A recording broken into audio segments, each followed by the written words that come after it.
Minuli konec tedna je v Kosovelovem domu v Sežani potekala otroška popevka Brinjevka. Skoraj neposredno z odra je k nam prišel zmagovalec občinstva in pa drugi po izboru žirije An Černe, izza odrja pa vodja prireditve Arjana Pertinač. Dobro jutro obema. Dobro jutro. Torej, Arjana, četrta izvedba Brinjevke, kaj je prinesla? 10 novih avtorskih skladb, 10 otrok, spet nova poznanstva. Nove zmagovalce? Ja, in stare. In stare. An, In stare. ti si že tretjič nastopil na Brinjevki, če se ne motim. So bile kakšne razlike med zdajšnjim nastopom in takrat, ko si prvič stopil na oder? Ja, razlike so bile v razpoloženju, drugače pa zelo lepo. Kako je tebi nastopati na odru Kosovelovega doma? Meni je zelo lepo nastopati na tem odru. Je bilo kaj treme? Ne, treme nima. Arjana, zmagal je Tristan Bevc, no tukaj sedaj lahko vidimo Ana, skladbo Fina Tina.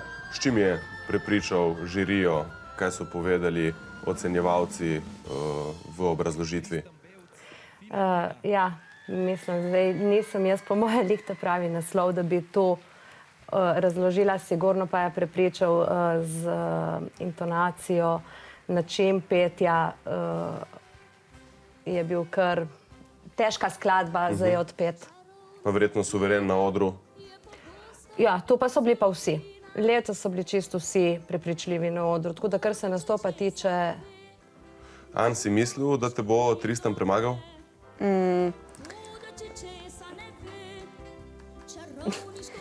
Meni je v bistvu lahko, mislim, ni mi žal, ampak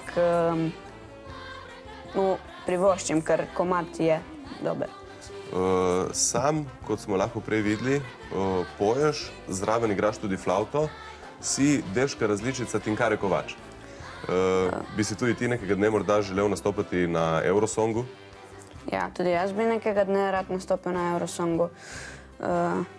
Da Tinkaro bom tudi navijal, ja. Boš navijal. Je Tinkara mogoče nek zgled, glede na to, da oba igrasta flavto? Nisem ravno deška različica nje, ker je na svetu še mnogo flautistov, ki pojejo in igrajo flavto. Med njimi Ian Anderson ali pa pevec benda Focus. Igram pa tudi druga pihala. Naj, oziroma Panjevo piščal. Moja se kliče Naj, no. Pa Irske piščali, tako da nisem ravno kopija Tinkare. Kdo ti je dal ta občutek za ta različna glasbila? Je bilo nekaj, kar je bilo... Tukaj pa vplivalo verjetno veliko ljudi, no. Za flavto je verjetno Tinkara, ja. Ko sem bil majhen, sem veliko poslušal. Za irske flavtice verjetno Boštjan Gombač, pa YouTube, če se lahko tako izrazim. Aha, seveda se lahko, ja. Mnogo stvari. Arjana, Brinjevka je postala tradicionalen festival, bi lahko sedaj že rekli četrta izvedba. Kaj vse je potrebno za neprekinjeno organizacijo takih dogodkov? Ja, ko se festival zaključi, primer četrta Brinjevka je zaključena, sledi analiza in že priprava novega razpisa. Ogromno usklajevanja, ogromno energije, volje, potrpežljivosti. Čez celo leto se je oddela. An, kaj je bilo tebi recimo na tokratni izvedbi najbolj všeč? Najbolj všeč mi je bilo to, da smo bili vsi sproščeni, lepo.